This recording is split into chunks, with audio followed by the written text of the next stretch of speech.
It's That Guy's a Maniac, the podcast, season 6, Richie. Cheers, Gunsy. You can find us on the socials at That Guy's Maniac, all one word, all lowercase. Each episode for this season is going to be brought to you by a random Pokémon. And our amazing That Guy's a Mastermind quiz. Cue the music.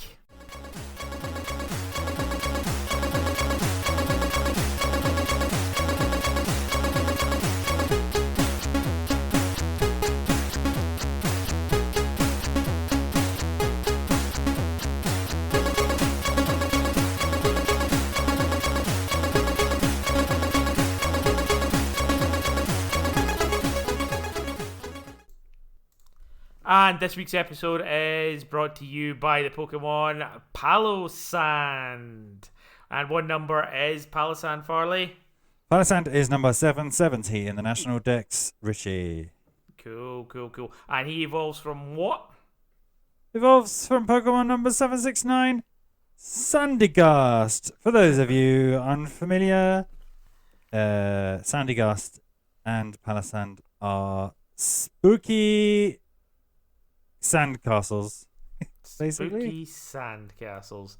Yeah, it does feel like one of these clutchy straws Pokemon.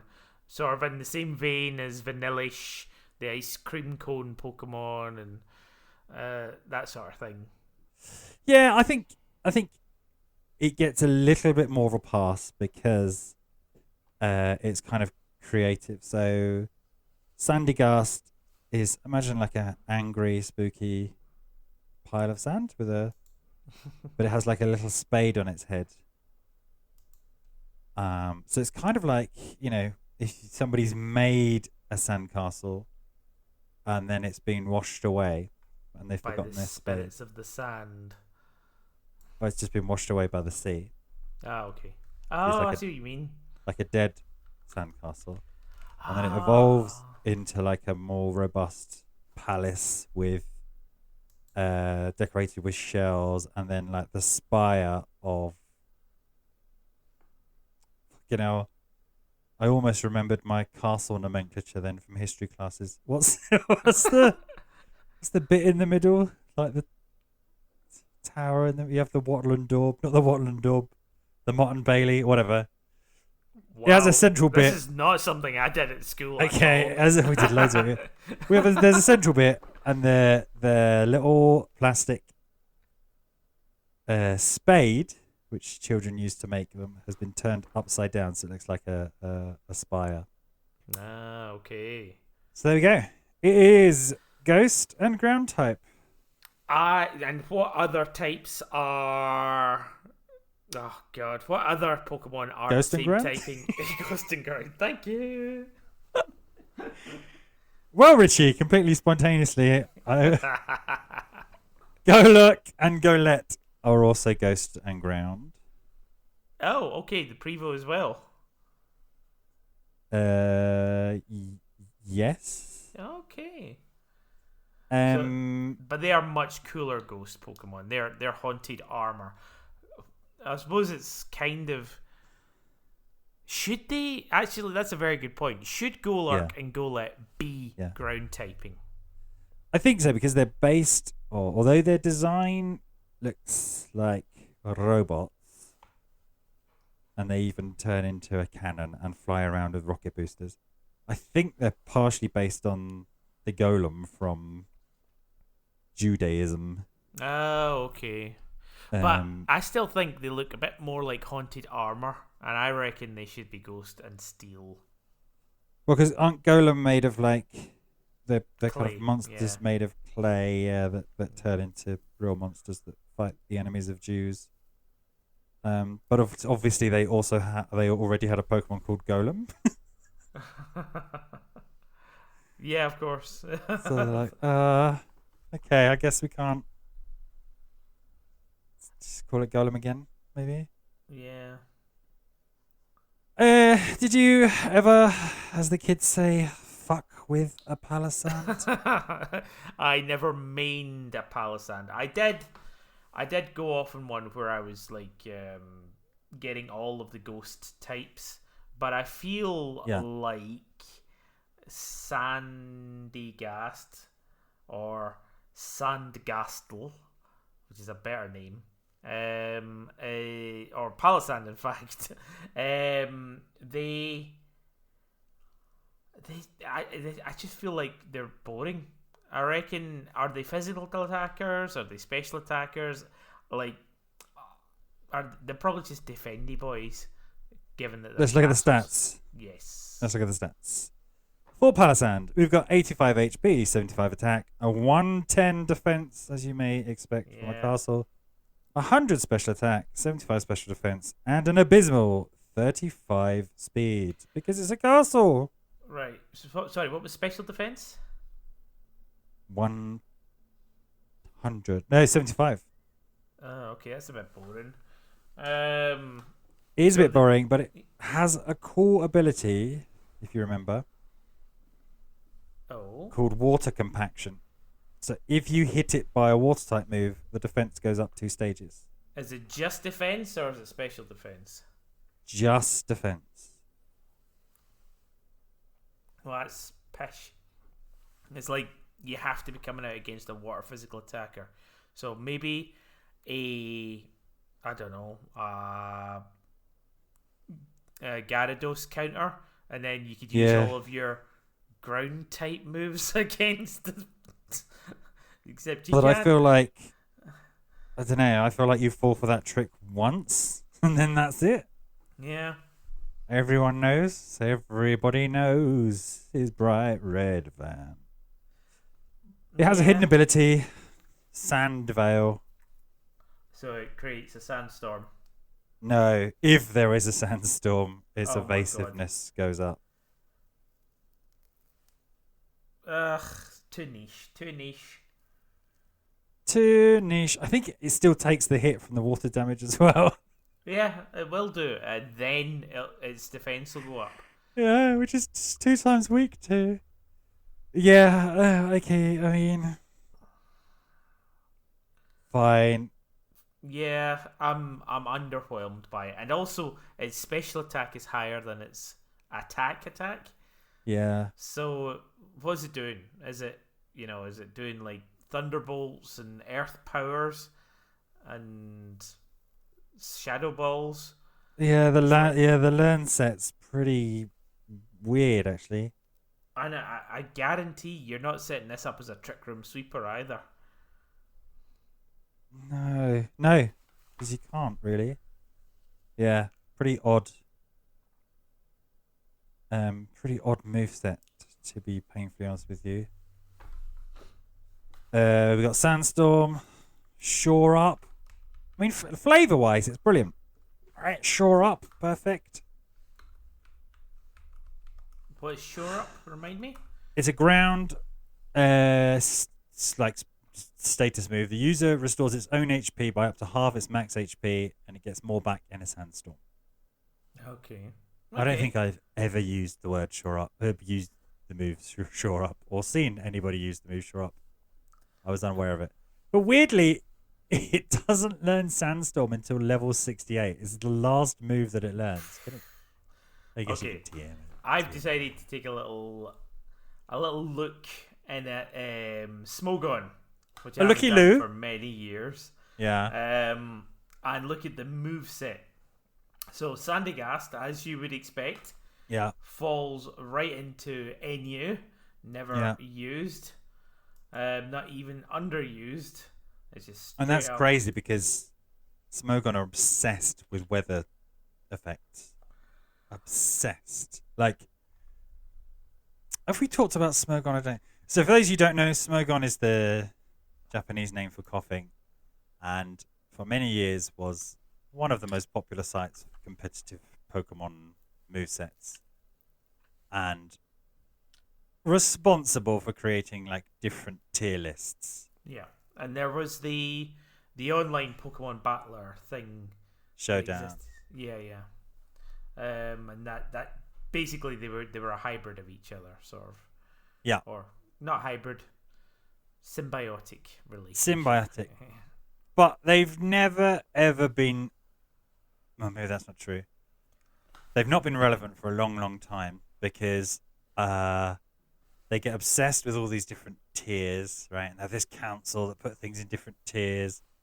But then because the Pokemon Company and Nintendo don't give a fuck, whenever they do official competitions, like, yeah, you can use legendaries if you want. Yeah. So there's all these tier. Anyway, for a long, long time, they were obsessed with weather sets, and so they would just recommend weather sets and weather countering sets. That if you did take to an official competition or an online competition, they just those moves and those move sets have never been viable, or not for a long, long time anyway. The move set, just out of Yeah. curiosity for this one, that they've put in, they choose the ability water compaction. Right. They slam a Colbur berry on them, Okay. which halves the damage taken from any super effective dark type. Right. So I'm not sure why. The EV spread is 252 HP. Yeah. 252 defense with a bold nature. So basically, everything is to make this take physical hits as much as possible. And its moves are basically to set up Stealth Rock. Dodger. Oh, yeah. Fucking Dodger. They can't handle it. Yeah. Okay. And Shore Up as Yeah. well. And Earth Power and Shadow Ball for stab attacks. Okay. Wow. So And you're getting one attack straight to the face anyway, because at speed 35, everyone is going first. Then you set up Stealth Rock. You have to be switching into a physical attack. It's brilliant. There's one of the statements here is like, thanks to Stab Shadow Ball, Palossand is one of the few Stealth Rock users that are able to beat Xatu. I was like, well, whoop-de-doo. What a niche. What a niche. These fucking tier lists, man. Okay. I mean, I've spent most of my life thinking about what Stealth Rock user could beat Xatu, you know? I've got this thorn in my side, and it's called Xatu, and there's just no way. I just got no counter for it. Well, you're in luck. And especially if your Xatu has a water move. Oh, physical water move. Great stuff. Listen, one of the great things about, I think I'm getting the sense we're not particularly whelmed by this week's Pokemon, even though it is Halloween and it's somewhat spooky. It's very nice flavor and design. So the idea is, and it's depicted here and there, is that a child or a cute Pokemon will go and pick up the discarded spade on the beach and get eaten by this sandcastle. I'm wondering, is there something that we're missing in, much like probably quite a few of the Japanese designs, is there something perhaps like the culture-wise that we are not aware of about the sandcastle or the death on the beach or the... It says here, Palossand appears to be based on a sand castle. Its ghost type is likely a reference to a haunted castle. Oh, okay. Common trope in horror stories. The way it captures its prey is similar to popular media depictions of quicksand. The Pokedex entries, just very quickly, say the terrifying Palossand drags smaller Pokemon into its sandy body. Once its victims are trapped, it drains them of their vitality whenever it pleases. From the hollows in its arms, it fires the bones of its victims, which are all dried up after being drained of their vitality. That is horrific. That is full-on Halloween creeptastic. There you go. Pikachu's bones being vomited up by a fucking sandcastle. Palossand is known as the beach nightmare. It pulls its prey down into the sand by controlling the sand itself and then sucks out their souls. This Pokemon lives on beaches, but it hates water. Palossand can't maintain its castle-like shape if it gets drenched by heavy rain. Unless it has the ability water compaction. Water compaction, yeah, and it's a physical move. Buried beneath the castle are masses of dried up bones from those whose vitality is drained. Here's an interesting. Sometimes the Pokédex kind of just goes off. Each of its grains of sand has its own will. Wow. Okay. So it's a hive mind. It's the Borg. Yeah. I am Palossand. I am Legion. Yeah. Yeah. It's only in Pokemon Ultra Sun's Pokédex that it makes any reference to its amazing. Sentient, vengeful sand grains.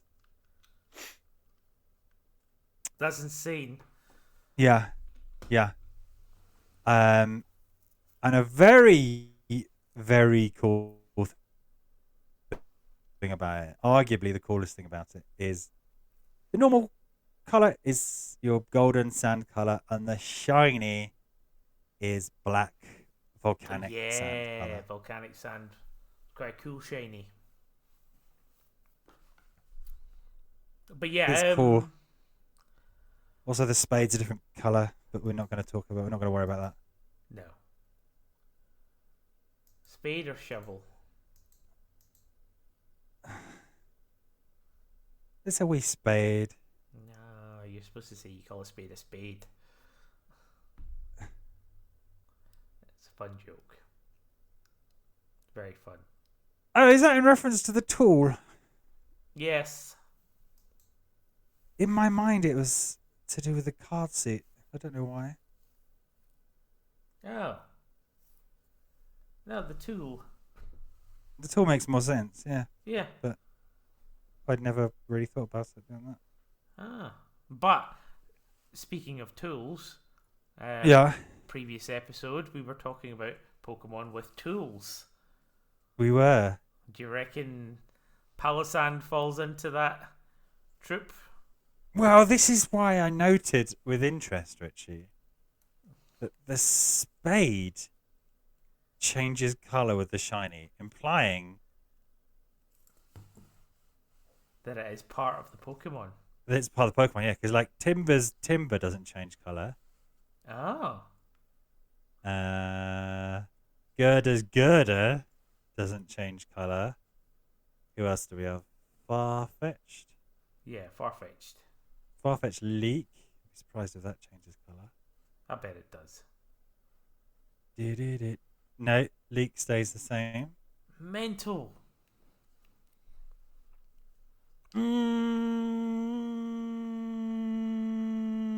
Yeah, Leak stays the same. What about Hypnose? Hypnose. Pendulum. Yes. Thank God you know the word. Hypno's Pendulum. Hypno is pink. Oh no, Pendulum looks the same. Any other? Okay. Any other tool masters? Oh, so you raised when we talked about tool guys.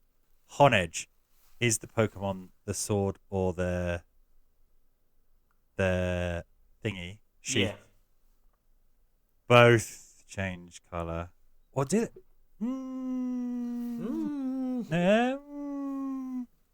Maybe the sheath doesn't. Right. Okay. So the Pokemon is the sword. Oh, fucking cool, shiny! Oh my god, Honedge. is that the gold one? Aegislash. The Honedge and Doublade are red. Oh, okay. And then, yeah. Aegislash gets the gold trim and the red bits. Yeah, the red edge to the blade. Yeah, that's pretty cool. It's very what's the word? It's very emo, very Devil May Cry. The shield does change color. I've forgotten what means what now. If they do change color, they're part of the Pokemon. If they don't, then they're not. Okay, I bet there's rules as well. Because but then who knows? Because it hasn't for me. I don't know if you saw. No, no, don't worry. No, Just go. go on. Tell me.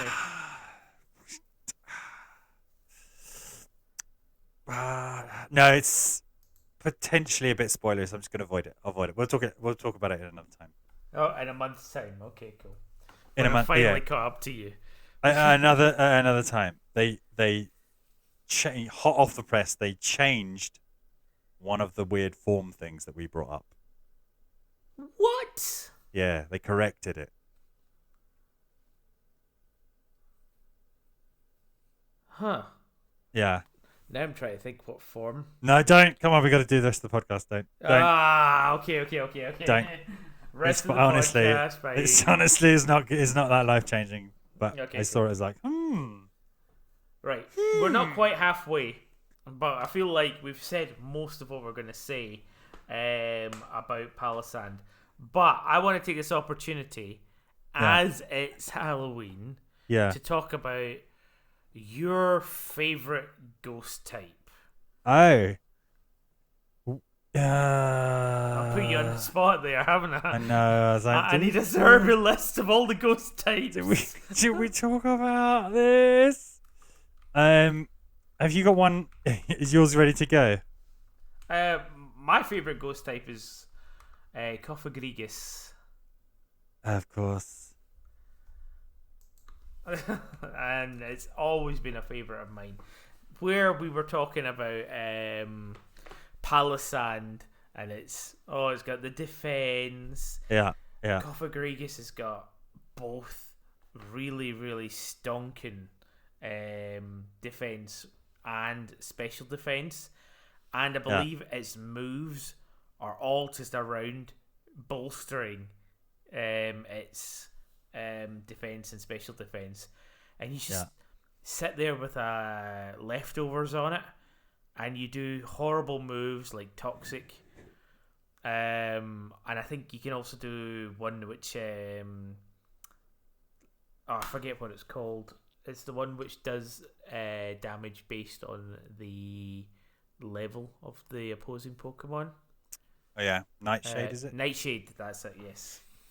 And you just do these, and so it's irrelevant what you pour into your attack stat. Yeah. So it is truly one of the few Pokemon which are entirely defendy boy, and Haze was another move you could put on it.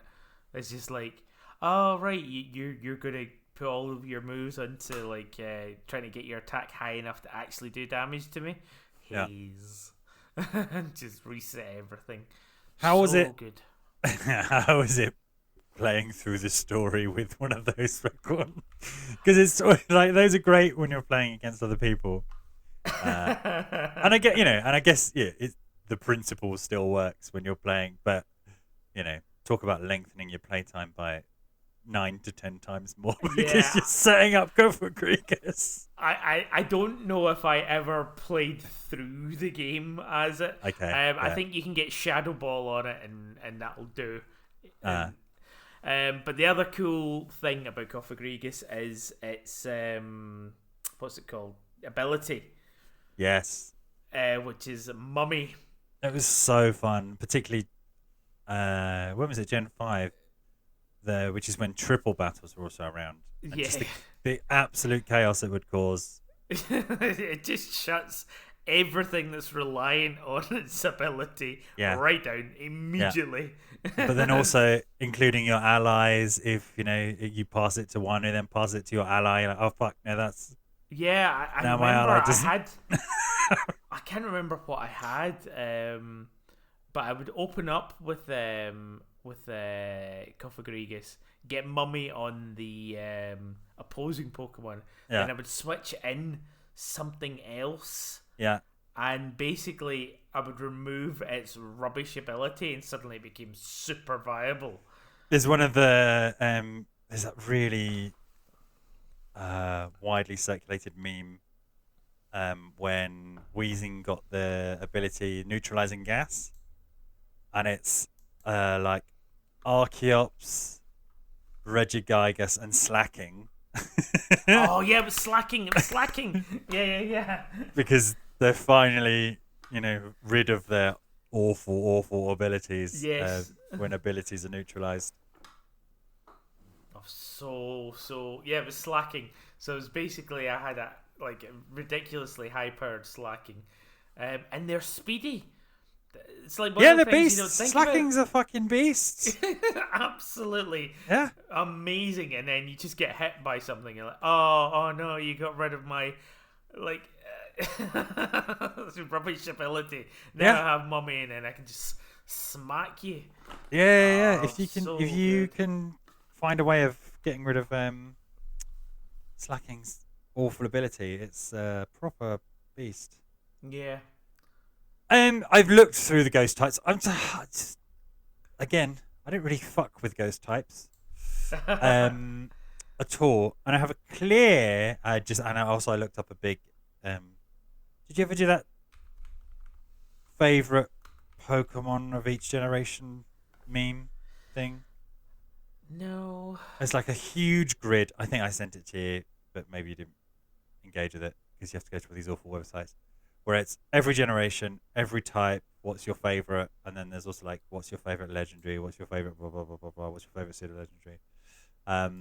And my favorite ghost, probably by a mile, is Shedinja. Mimikyu. Oh, Mimikyu. Okay. Yeah, Yeah, Mimikyu's really good. love Mimikyu, love the design. We've talked about it previously. Great typing, crazy ability, secretly got mental stats that you don't think it might have. Yeah, do a sword stance, which it can almost guaranteed to pull off thanks to disguise, and then Yeah. you are laughing. It's crazy fast. And then next, but by quite a bit, I think, is Sableye. Sableye's so cool. I always want Sableye to be good. And he's got a Mega, which is great. Yeah. He's just a weird little guy. The stats are bad, but there's the prankster build for it. Before Fairy, it didn't have any weaknesses. Yeah, I like it. It's a crazy little guy, just a crazy rock guy. Yeah. But yeah, Shedinja, you've ran one for a while. Yeah, I do. I like it because it's so niche. It's so different from every other Pokemon. One It's, HP, and it can only yeah, be hit by certain types. it's beautiful. Rarely does it pay off, right? There are so many ways around Shedinja, like so many ways around it. Um, why isn't it on this list that I'm? Oh, I'll tell you why it's not on this fucking list. Sorry, bear with me. I was looking at the Gen 9 list, which obviously doesn't have all of Right. them on it. Right, all-time national decks. Okay, yeah. Shedinja wasn't on the list, otherwise it wouldn't have been a country mile. Corsola? Oh, the bleached version of Corsola. Yeah, the sad one. That's Yeah, that great. is very sad. Uh, uh, I also have a place in my heart for Dusk Noirs, yeah. Dusclops. Delmise, I like. Just it's a fucking anchor. Yes. Oh my god, there's so many. Basculegion. Okay, the other list I was looking at was bad. Frostlass. Frostlass is great. Yeah. It's like one of the few ice types that's actually fun to use. Yeah. Um, Goldengo's great. but yeah, Dusclops I also loved because when they introduced Dusk Noir, Yeah. suddenly Dusclops got an Evilite, and Yeah. again just falls into exactly the same category as I Cofagrigus. think we've had this discussion at I least love it. three Love times on the it. podcast. So many times. Yeah, okay. Just to Yeah. re-emphasize, I do love it. Richie really loves it. Yeah.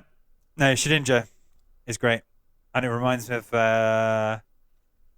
what was it? I think it was Pokemon XD. Was it? Anyway, I got into some fight. I was trying to snag all the Pokemon, and I ended up in an endless fight. I think it was two Shedinjas, Oh god. but like neither of us had a ghost move. Yeah, but I Oh couldn't quit god. out because I'd caught one of the Pokemon you have to snag. Oh. Yeah, just had to see it through to the end.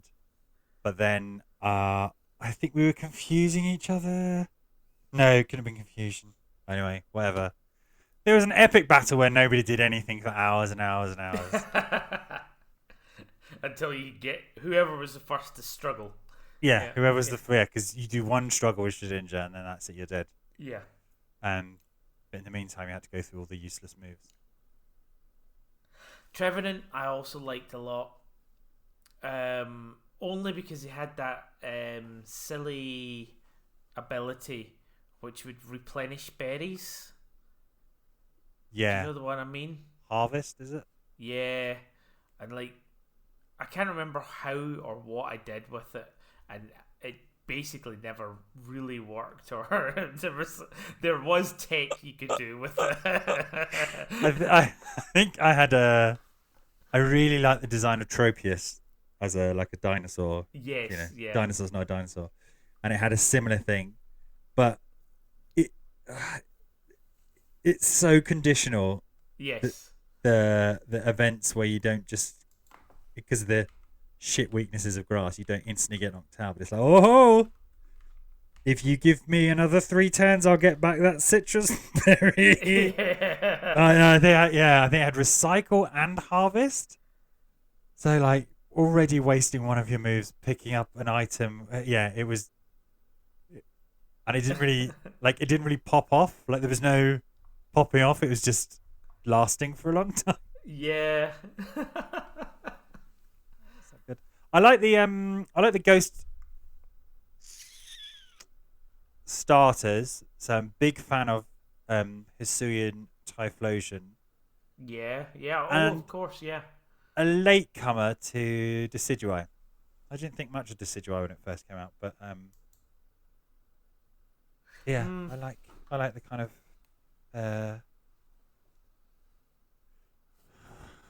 Robin Hood type.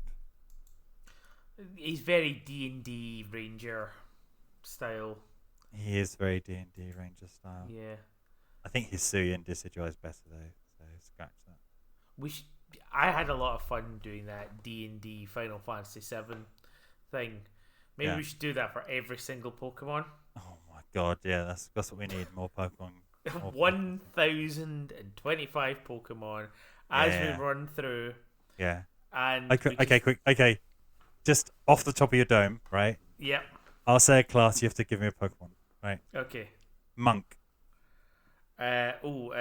What's his face? Medicham. Yes, yeah, perfect. Bard. There's so many. I'm gonna go Jigglypuff. Yeah, Jigglypuff's good. Meloetta is good. Ranger? Decidueye, but probably Because Ranger's not just ranged. It's sort of like a tracker, bounty hunter, and sort of slightly roguey, but yeah. It's a tough one. Yeah, because actually Hisuian Decidueye with the Ronin kind of fits that better. Yeah, but maybe is there any Pokemon that use like pets? Use pets? Other like Dragapult? Yes, perfect. In fact, that is your ranger from Dragapult. Okay, Druid. I'm gonna go because I just said Trevenant. It feels appropriate. I want to say Tangeny is a good Druid. Who? Any grass type. The evolved form of Tangela. Oh yeah. Fighter. Basically any fighting type. Yeah, definitely Hitmonlee. Okay, Wizard. Mismagius. Yeah. Mage. Mage isn't I a mean, class. sorcerer Or was... warlock. So again, warlock would probably be something like the Impy Dimpy. Just because that's what I think of with warlocks. Do you know who I mean? Yeah, I know what you mean. Yeah, Yeah. Mogram and what's the name of the final? Mage would probably just be like special attackers that focus on doing special attacks. It's also Miss Magus, right? It's in the name. Yeah. And Uh, Frostlass. I Yeah. was just so stuck with the ghost types at the moment. Yeah. I can't think of any classes. Barbarian? Barbarian. Oh, Tinkatonk. that's great. Perfect.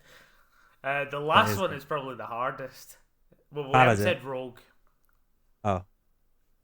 The rogue. I think any dark type could be a rogue. Weavile. Yeah. But I was thinking Paladin, the last one, but I just realised we hadn't said rogue. But yeah, Paladin.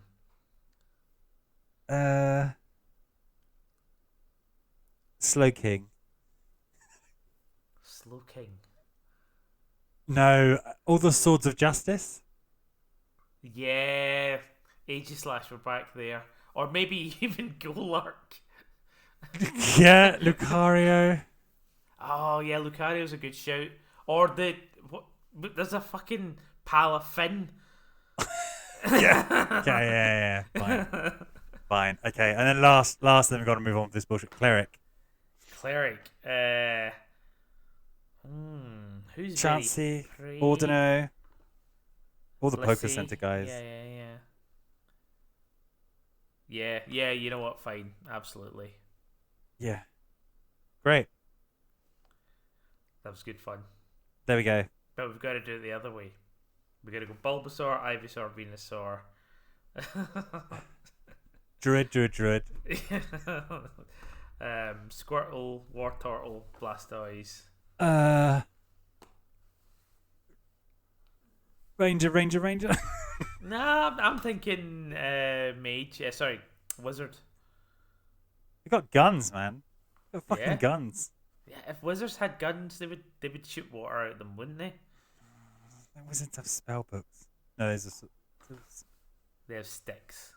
Oh, of course, you've got Delphox as well. Yeah, it's literally a wizard. Yeah, literally a wizardy witch.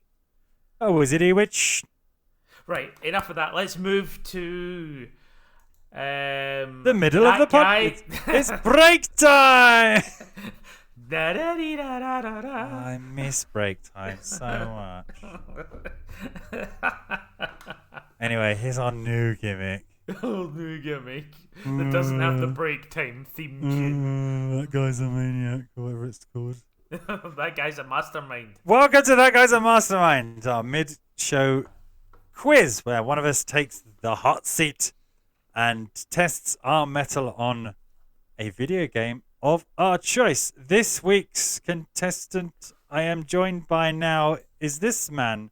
Can you tell me your name, your occupation, your specialist subject, and, because I listened to the podcast recently, do you remember we were supposed to ask, and why is it your chosen subject? Oh, okay. Which we never did.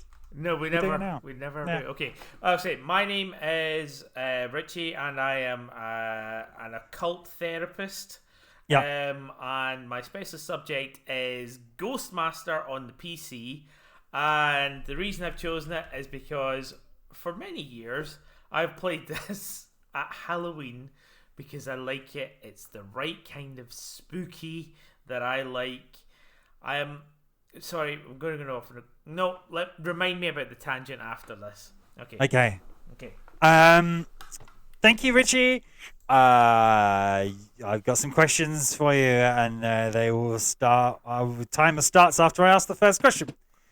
In Ghostmaster, you play as a ghost administrator tasked with working with which supernatural entities to cause hauntings? Ghosts. What is the name of the town which acts as the setting for Ghostmaster? Later ports of the game included the name in the game's subtitle. Ooh, Calamityville? What is the primary resource type in Ghostmaster used to cause different interactions? Fear. What year did Ghostmaster first come out? 2003. Who was the original developer of Ghostmaster? Oh god, it's Naughty Pup or something like that. Damn it, I can't remember. What is another name for the types of objects that ghosts can be bound to? Fetters. Complete the list of haunter types. Disturbances, elementals, frighteners, vapors, horrors, and... Sandmen? In the level The Blair Wisp Project, what subtype of haunter is Blair Wisp? The Blair Wisp would be a phantom. Who are the primary antagonists in Ghostmaster? The Ghost Breakers. Mortals, the game's hapless denizens, have two kinds of fears. What are they?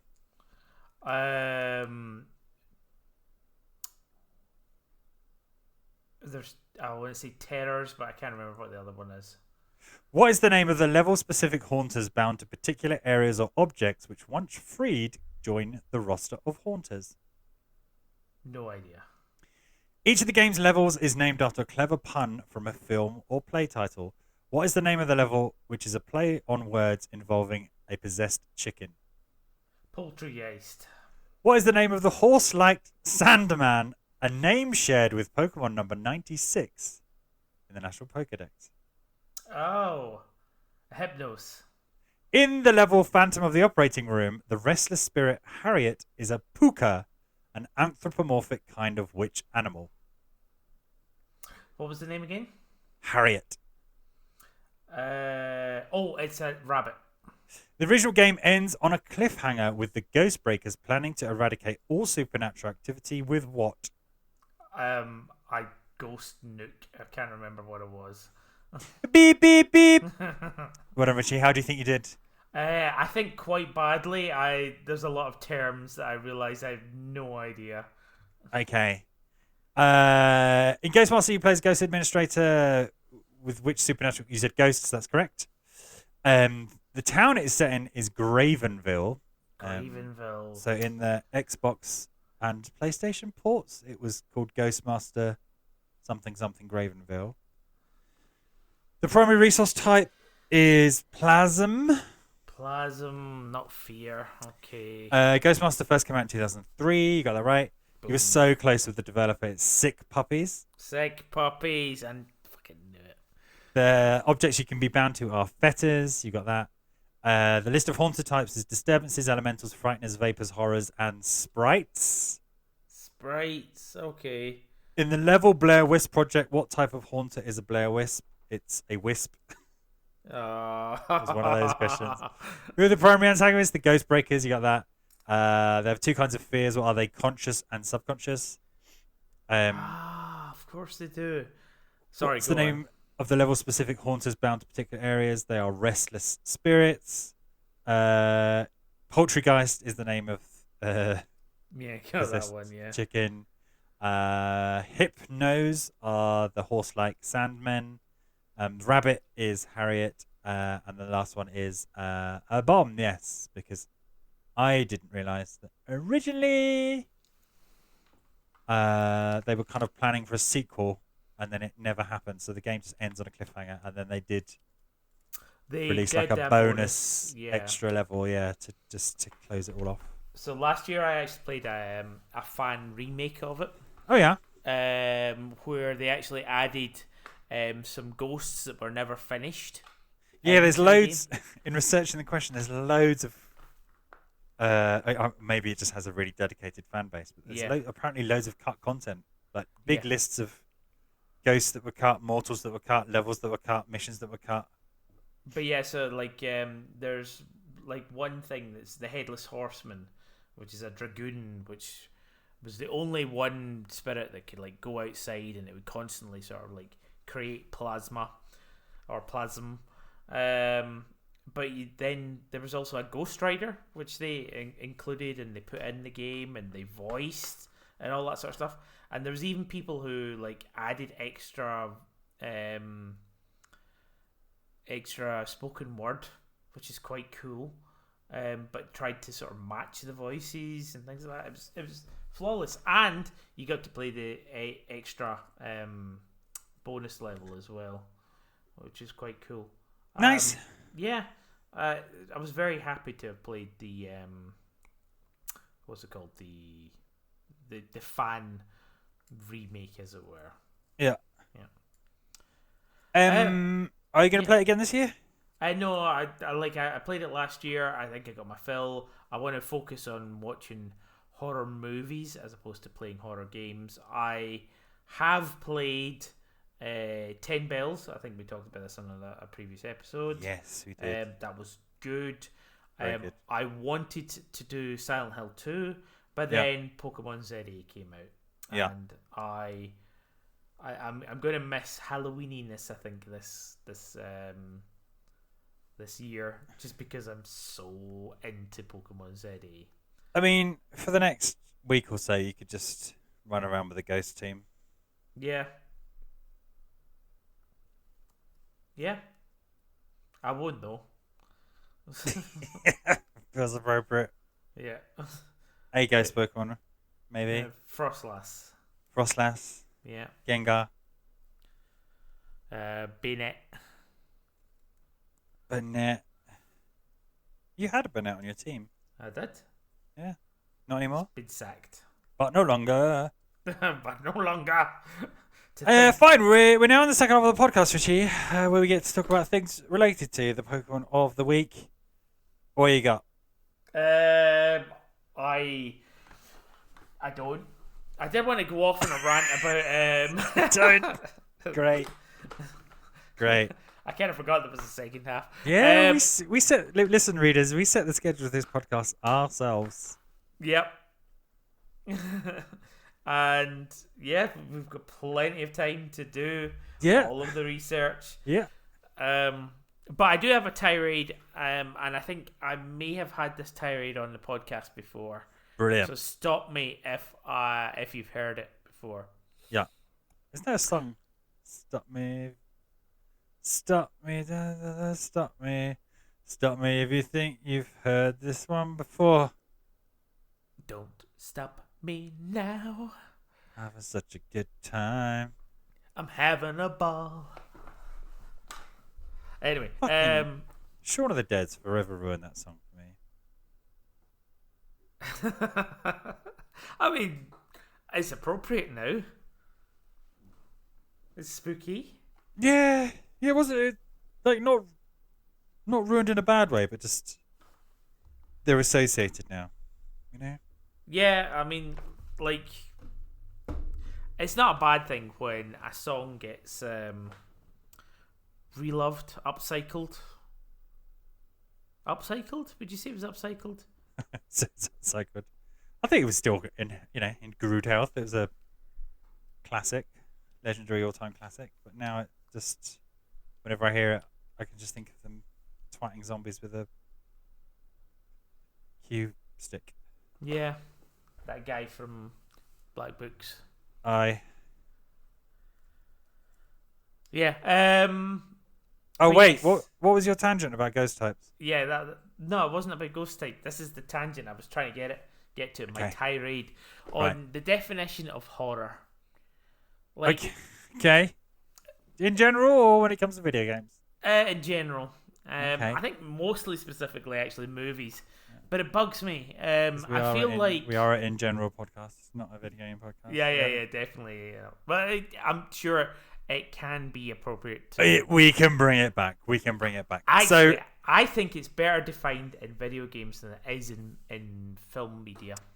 Okay, I want to hear your thesis on why it bugs you and why we don't have the same problems as you posit when it comes to horror video games that we do horror movies. Go. Yeah, okay. So, my issue with the horror film genre is I like horror which has a supernatural twist to it. Okay.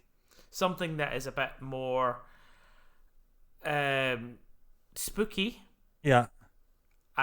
Maybe a little bit ghosty or demony or something like that. That's good horror. I don't like torture porn Yeah. stabby slashers. Yeah. Now, in film, Yeah. when you look up on Netflix or on IMDb, you look up Yeah. horror, you will get a full spectrum of, I don't know, like the Addams Family down to Texas Chainsaw Massacre. Uh-huh. You know, that is not a great spectrum. I do appreciate that, but It's pretty good. I feel like Da-da-da-da. yeah, I definitely lean to the Addams Family. It's not a horror film; it's a family comedy that has Yeah. spooky monsters in it. You know, Yeah. and I like that element. I like, I suppose, the differences between the very first Friday the 13th Yeah. and, let's say, Hellraiser. Yeah. So Hellraiser has that supernatural element, the thing that's not ever really properly explained. Yeah. Solve the cube, you get these demons from hell. Yeah. Whereas with Friday the 13th, you do have the supernatural element. Yeah. But Isn't it fucking dreams? no, that's Freddy. What did you say? Friday the 13th. Jason. Oh, I see. Yeah, I thought you said nine. He's I thought you he's were talking about basically an unkillable machete wielding guy, and it's all about the kills. You know, it's all about how he's stabbing Kevin Bacon or whatever. You know, it's that. Yeah, I feel like the specific problem you're talking about is the origin of that problem comes from the slasher type film because it's a fine line, right? yeah, Some pretty awful stuff happens in Nightmare on Elm Street, but because it's in people's dreams, yes, for you that would make it horror. yeah, And then when it's, same time, same kind of like quite gory stuff, but it's just more or less like Saw. an Saw angry comes dude. Yeah. But yeah, Saw comes under the thing of horror, but there's nothing supernatural about it. It's just torture. I think the later Friday the 13th definitely do. They do. It was a bad example. As I said it, I remember because we watched dead. We watched the original Friday the 13th. It's one of those films where when you watch the original film that spawned a whole franchise, like, what a weird direction that whole thing went in. Yeah. Because that is basically, however many 6 teens get brutally murdered in the space of about 10 minutes. The rest of the film is like them setting up camp and fucking around and being... the pace of it's weird compared to modern standards. Yeah. And it reminds me of Mad Max as well. Like the original Mad Max is just an angry Australian guy with a bit of road rage, right? There's no like saws or post-apocalyptic. It's just like a rural road rage guy. Rural road rage.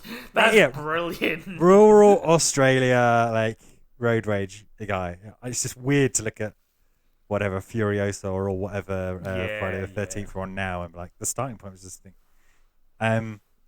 So I agree, and these days, on one level, there's probably enough subcategorization of it all that I just don't like the umbrella including horror for splatter. I don't think that films like Saw or Hostel, where there is zero supernatural, it is just how horrible human beings can be to each other. Like, for instance, Silence of the Lambs. Yeah. Is that a horror film? By your definition, no. No, I think it's a thriller, and it's a crime thriller, and it's got a serial killer in it. Yeah. Yes, but I don't think the serial killers equal horror. Have you seen Heretic? Yes. Would you say that's a horror film? No. But if you were to market it under your taxonomy as not a horror film, that's a spoiler for the film. Yeah, it really is actually. Spoilers for Heretic. I So liked what's Heretic. this? Sorry? I liked Heretic. I liked Heretic up to a point, and then I think it plays its hand way too early. I think it would have been more interesting if they'd dragged out the intrigue for longer. Right? 'Cause it's so tense. It's so tense. And you know he's a bad palpable. guy. Yeah. But he's not really done anything wrong. Then there's the crazy woman in the hole. You're like, fuck, what's going on here? And then it's just like, oh no, it's fine. It's just normal. And then he keeps women in cages, and he's just a bit mental. You go, oh. Yeah. I felt like they could have kept that going. I don't know. I still think Hugh Grant carried that film, and he did.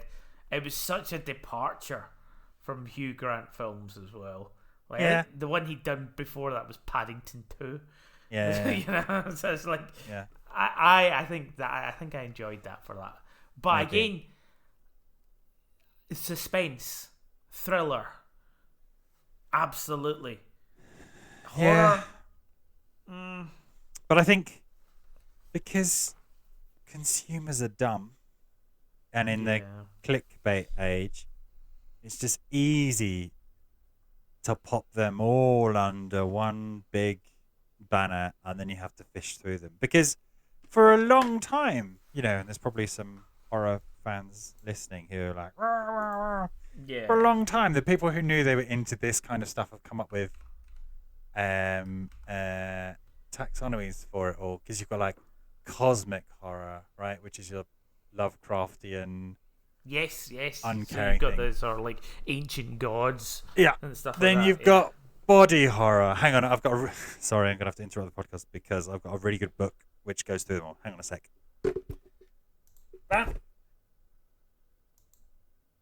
Great, thank you.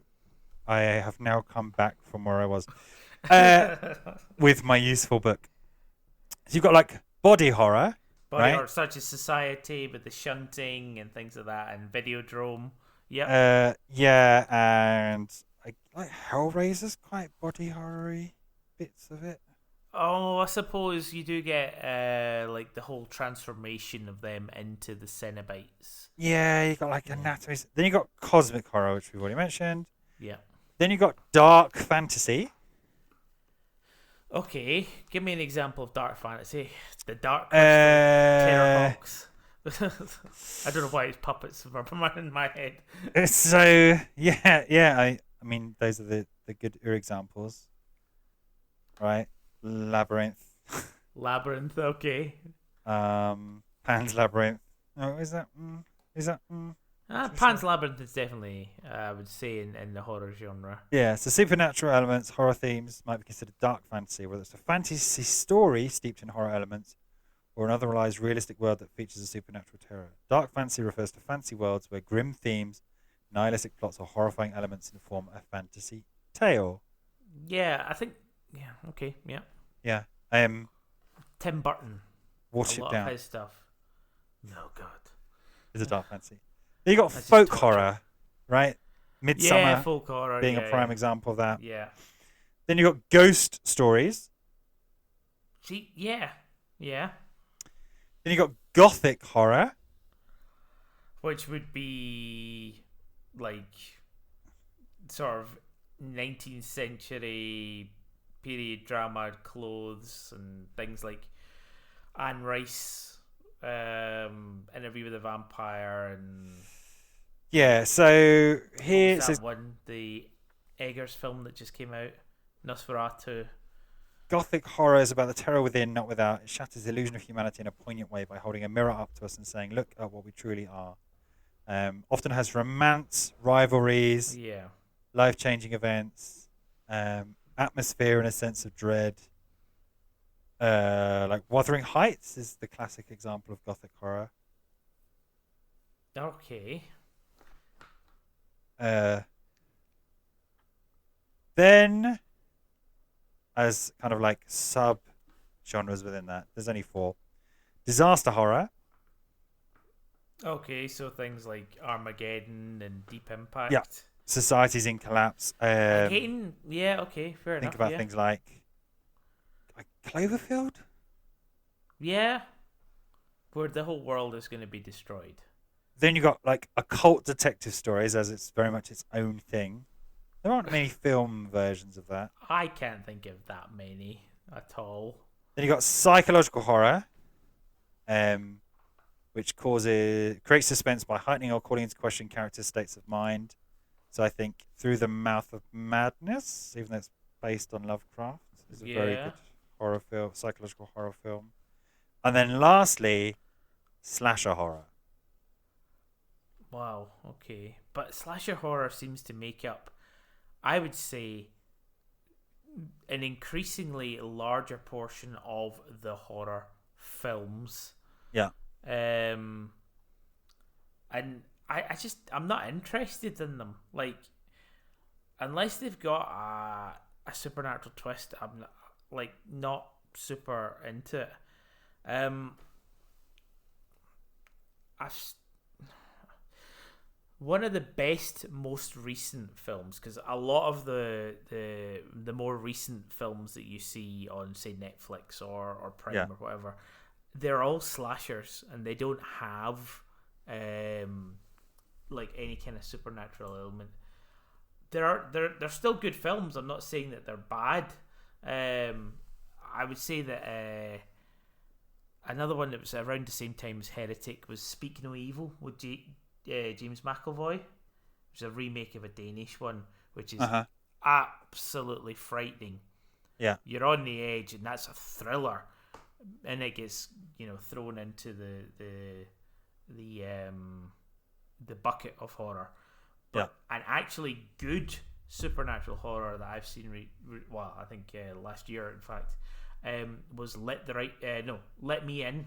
Yeah. Have you seen that one? Yeah, it's very good. I thought that was great. I loved that whole concept. Shake hands with the dead hand thing, and you'll allow a spirit into your body. That's good. That's horror. That's horror for me. That's definitive horror. There's a great show, which I don't think. I think there's another.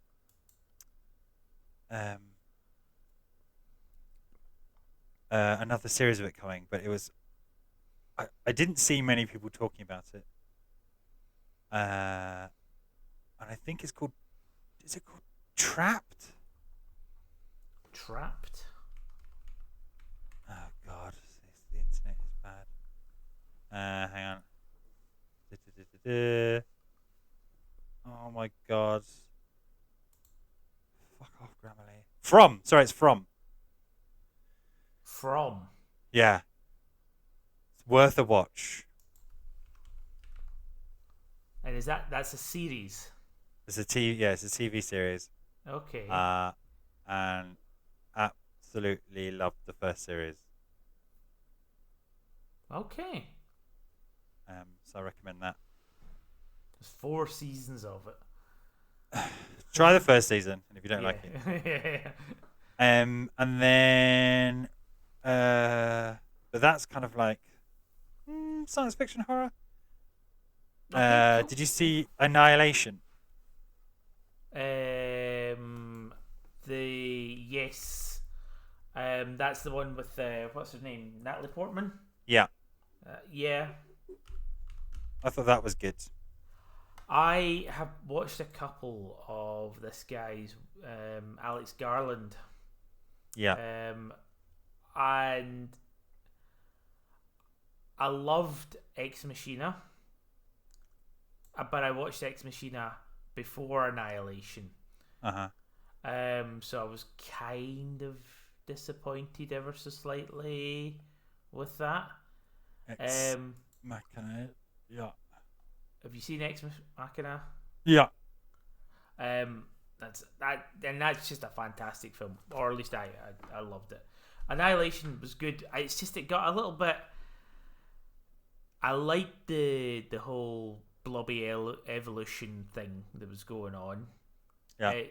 It was just. I think it was a little bit transparent with the analogy. which I can't remember exactly what it was. Right. Yeah, brilliant, fantastic. Yeah. No, Annihilation was different. But I think that it ended up with like, and I liked it, and things like the tattoo sort of turning up on her body and stuff like that. That was cool. I Yeah. really enjoyed that. The kind of monster that made the screams. Yeah.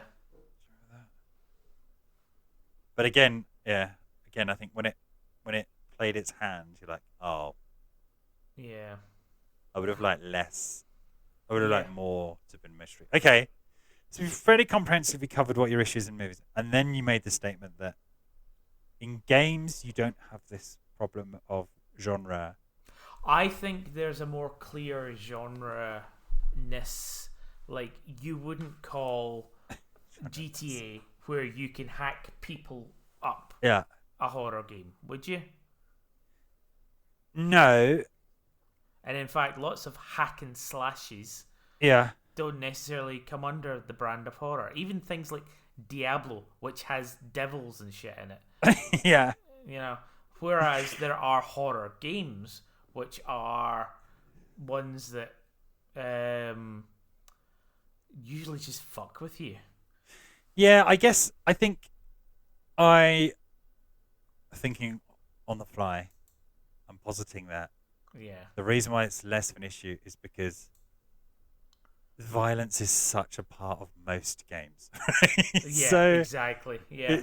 it's with exception, with growing exception, I'd say, it's such an underlying thing. So all the things which unite, GTA and Silent Hill and Resident Evil is, you're doing stuff which, there is a lot of gore in there, but we're just desensitized to it, and a lot of horrible things. So because the violence is universal, the genres actually mean a bit more, because it's like, well, do you want your violence in a creepy place, or do you want your violence in a city, or do you want your violence on a football pitch, or do you want your violence car based?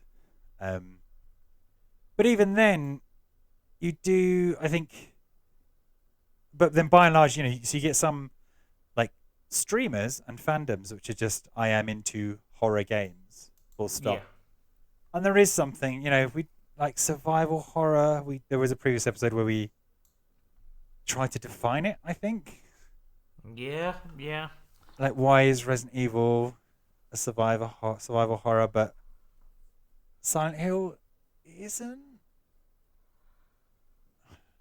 Yeah. Is that true?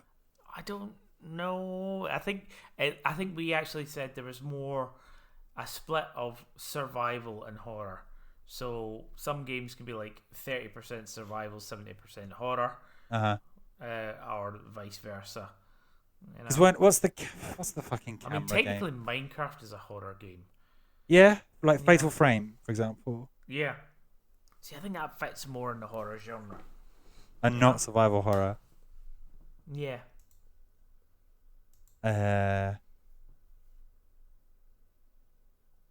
Yeah. But then I guess, if you look at like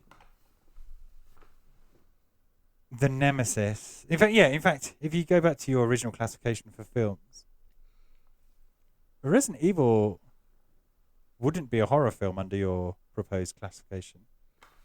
Because it's not invoking anything supernatural, No, zombies. Yeah, but zombies aren't supernatural, are they? I think the origin of zombies can be so different, but the actual concept of a zombie, the living dead, I think falls into that supernatural category. So it's 28 Days Later a horror film? The Rage zombies. Are they dead? Is Dawn of the Dead a horror film? Yes. So, another thing that I quite like about horror films and using zombies is that there's going to be that whole mirror on humanity. Dawn of the Dead is an excellent example of consumerisms, the zombies, the sheep. Yeah. There was an excellent film I saw just recently, which a lot of people don't like, and it's called Life After Beth. Oh yeah. Do you know the film? Yeah. There's a whole genre now of those Those. types of film. Okay. Yeah. So it's Aubrey Plaza in it, and the whole thing is basically an analogy for a relationship ending. Yeah. And instead of the girlfriend cropping up from the past, it is the girlfriend is cropping up from the dead, and the whole world turns to shit. And I thought it was so good. I thought it was so well executed. I was like, yeah, this is, and it's not like in your face zombies. Yeah.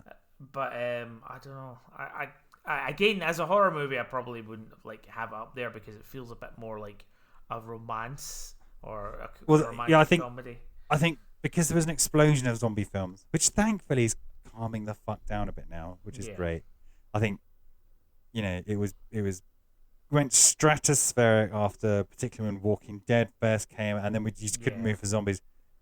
But then what happened was zombie films became their own genre, and then you did end up with like romantic zombie films and like sci-fi zombie films, blah, blah, blah, blah. And so there was a whole subgenre of romantic zombie films. Yeah.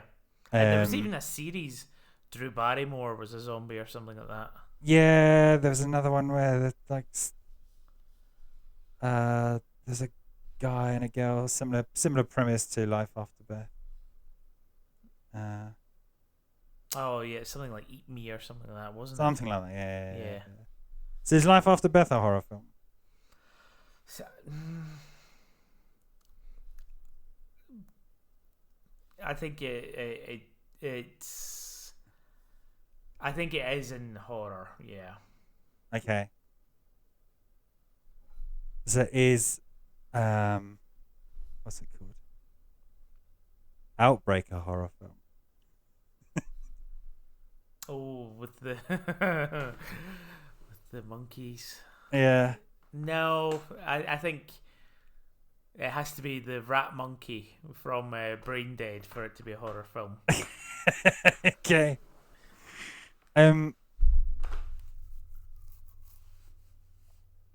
Fine. Yeah. Yeah. It's a tough one. But like I say, it seems more clear cut in video games than it does with film. It does, and it'll be interesting if we see that kind of torture porn. I just don't, because they did Manhunt, if you remember. Yeah, that was Rockstar as well. Yeah, they did do Manhunt, which we played, and it was, I mean, it's no worse these days than all these actually the kind of asymmetrical the ones where you type where ones. You place dead. Yeah. But I think there still is that kind of hard line on ultra violence with weird exceptions, like in Sniper Elite and Mortal Kombat. Yeah. Get some pretty graphic stuff. Yeah, Mortal Kombat is hard sometimes to even it's put under comic book violence. Yeah. In that, but some of the things they do in that, like the fatalities, are just awful, and they make everything so realistic. Like having what's his face, Peacemaker, and other characters that are very, Omni-Man and whatever. Yeah, they look very real. Yeah. And then, I mean, obviously, he's Peacemaker is from a comic book. Yeah. And all that sort of stuff, but it's still, I don't know, it's pretty minging when you're holding up like a decapitated head. Yeah. And the one side is drooping ever so slightly. It's visceral. Yeah. And it hits you inside. Yeah. I think mean, the that is worst. horrific. I think the worst I've ever felt is probably from the Dead Space games, Oh, okay. which is horror, firmly sci-fi horror, but the kind of visceral nature of the enemies. Also some really grim stuff in there. I think is the most I've ever kind of been like grossed out by a game. Oh, okay. I think. Huh. Right. How do we end a podcast? Is After Animal Crossing horror? absolutely. It's like that constant fear that Tom Nook is going to kneecap you or do something worse to you, kidnap you, put you in a basement. Yeah. But also you get that pumpkin-headed man turn up at Halloween. I mean, it's hard. I don't know. Think of World of Warcraft where you can actually play as a zombie. Yeah. Is that horror? No, it's just I don't know. It's not horror. Although in China they had to cover up the bones. Yeah. That was a weird I thing. think that's just a cultural difference. Yeah. But Okay. there's lots of other games that play on that psychological side of things. But I don't know. Silent Hill Shattered Memories was excellent for that. Because in between each chapter, you are talking to your therapist, and your therapist gives you various mindfulness tasks to do, and depending on what you do, those bits show up in the next chapter. Oh, okay. It's really it's not subtle, but also it is quite subtle. And you might do 2 or 3 of them without even realizing, and then you're like, oh, And I think the strap line for it was like, it plays you as much as you play it. That was pretty cool in terms of that psychological horror. And then the classic of the form is Eternal Darkness. Is that what it's called? Yes, where you actually have the madness. Yeah, where if your madness gets too high, then all kinds of crazy things go on, including fourth wall breaking, your save file's been deleted, please plug in a controller. There'll be some really fucky stuff. So you just go into a room and be running, and your character's head would just fall off, and they collapse. You go, oh fuck, and then it would just reset. You go, oh, what? Eternal Darkness was that GameCube or Yeah, GameCube. GameCube, yeah, mental. I don't know ever seeing that again. yeah. But there's a few others like that. There's lots of kind of internet jank. Yes. In the Half-Life engine, of that ilk. Yeah. Escape from the back rooms and and to a certain extent, Control which is one that I should really play. I think I've said that a million times on here. Control. Yeah. It's part of the Alan Wake universe. I thought it was it took all of the internet jank, the SCP Foundation stuff, and turned it into a game.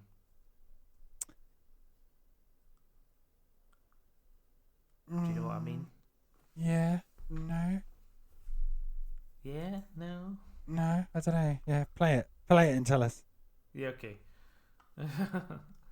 And what was the other one? I liked last year. I played Slay the Princess. That was good. Yeah. That was good stuff. And that's just a visual novel, which sort of hits that horror vibe similar to that of Doki Doki. What's it called? Literature Club. Yeah. Again, Is that a horror game? Yes. Yes, it is.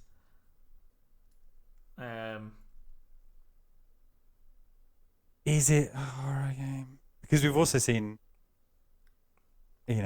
being online is now its own genre of horror film. Oh, yeah. There's been a couple where, you have to stay in the chat room, otherwise something will happen to you in real life. But there was that one which was actually a Zoom call. Yeah. Where there was a horror element. Which Yeah. is like, fucking hell, that was just too much for me. Like, especially during the pandemic. Yeah, it's just like, creepypasta has come out of the screen and is now its own thing because we spend so much of our time online. I'm sure there's a couple based on phones and things like that. Which for me is just kind of boring. It's boring. I mean, it touches on what needs to be touched on. Yeah, it does. Yeah. And obviously very rich with symbolism and meaning, but also like, really, the ghost is... We need to end this podcast. Ghost is typing a text message. We need to end this podcast. The ghost is in the three. The ghost is Palossand. Full circle. The ghost is in the Wi-Fi, is it? Okay. The ghost is in the air fryer. Yeah, the ghost knows HTML, does it? Alright, okay. HTML? Yeah. What the hell? Is that a film from 1990? The ghost has got a Squarespace subscription and is making a website to scare you with. Okay. yeah. The right. evil Netflix subscription. Yes. That can still work as well as a concept. If you cancel your Netflix subscription, you die in real life as well. Okay. All right, then. If you share it with someone else, they'll die within 7 days. Yeah. Okay. Oh, speaking of it, have you seen Last Rec? Have you seen It Follows? Yes.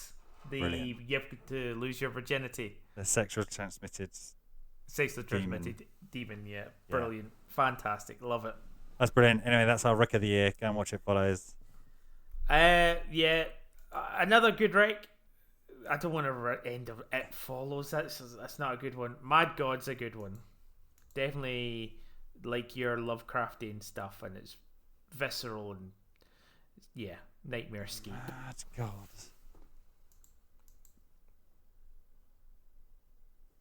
Okay. It's all claymation. Yeah. Which so it's like one giant tool video. I think you mentioned it before. Yeah. That's a good one. Great. Right. That guy's a maniac. Yeah, go on, fuck off. Go on, get out of here. Trick or Happy Halloween. treat.